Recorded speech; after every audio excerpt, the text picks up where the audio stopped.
Olá, pessoal do sétimo ano, como vocês estão? Espero que estejam todos bem. A gente vai vir aqui então fazer a correção aí dessas atividades das comparações e ordenações, enfim, das frações aí, tá ok? Vamos começar então. Eu acho que é um tema simples, eu não, assim, vocês vão ver que não tem muita dificuldade. O primeiro item lá, investigando, era para preencher a tabelinha, né? Então, nós tínhamos lá o retângulo, aí eu pergunto, em quantas partes o retângulo se encontra dividido e cada parte é que fração do retângulo? Então, vamos lá. Então, nós temos o retângulo, ó, dividido em duas partes, ok? Cada parte quer dizer uma parte, cada uma, tá? Então, cada igual uma, beleza? Como a gente representa uma fração, então, de uma parte de duas, ok? A fração é sempre representada da seguinte forma: a parte na parte de cima, em cima vai a parte, e embaixo o todo, ok? Eu estou falando cada parte, então é uma parte de quantas que eu dividi meu triângulo, o meu retângulo? Duas. Uma de três, uma de quatro, uma de cinco, uma de seis. Tranquilo, né, gente? Beleza, vamos lá continuar preenchendo a nossa tabelinha, ok? Aí nós temos aí uma de 7, uma de 8, uma de 9, uma de 10 e uma de 16. Então, preenchida a tabela, esse era o primeiro passo. Agora a gente vai fazer as outras, acho que são mais duas ou três questões aí que temos aí observando essa tabela, ok? Vamos lá. Qual a fração a maior, gente? 1/16 ou 1/8? A fração maior, por incrível que pareça, é de 1/8. Por quê? Olha só, perceba o seguinte: se temos numeradores iguais, quanto maior for o denominador, menor será o valor da fração. Isso ocorre porque o valor do denominador, que é o que está na parte de baixo, representa em quantas partes você vai dividir o numerador, ok? Então vamos lá. Peguei os dois retângulos aqui, representando então um oitavo, o que divide em 8 partes, em 16. Uma parte de 8 é o espaço que ele pega. Os retângulos têm a mesma medida, tá bom? Então, uma de 8 pega essa parte, uma de 16 ele é bem menor, tá vendo? Ok?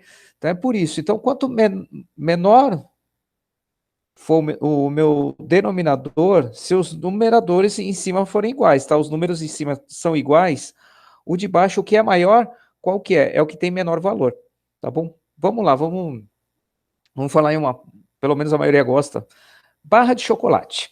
Então vamos lá. Você tem que dividir para 2 pessoas, ou para 8 pessoas, ou para 16 pessoas, ok? Qual o tamanho de cada pedaço aí vai ficar maior? Dividindo para 8 ou para 16?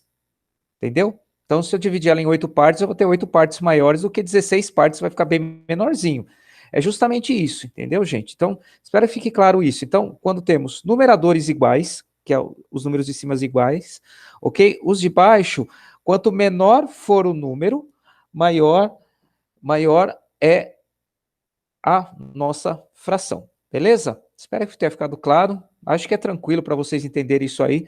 É só guardar isso, ó.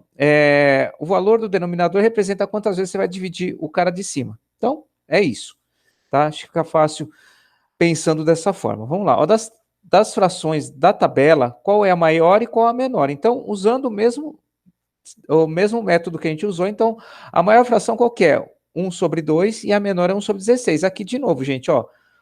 Uma parte aqui, olha o tamanho dessa minha parte, olha o tamanho da parte aqui do 16, tá vendo como ela é bem maior aqui? Então, geometricamente falando, é muito mais fácil da gente perceber isso, ok? Então, quanto menor esse número de baixo aqui, se os de cima forem iguais, maior vai ser a minha fração.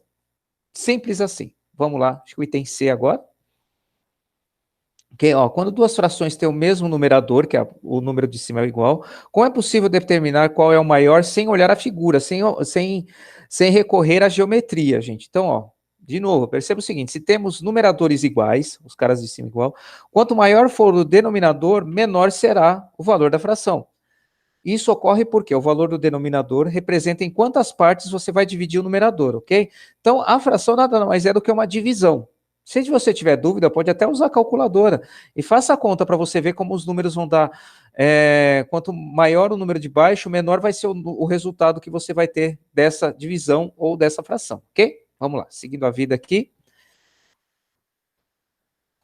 O item D, ó, dadas as frações a seguir, escreva-as em ordem crescente, usando sinais de menor ou maior, ok?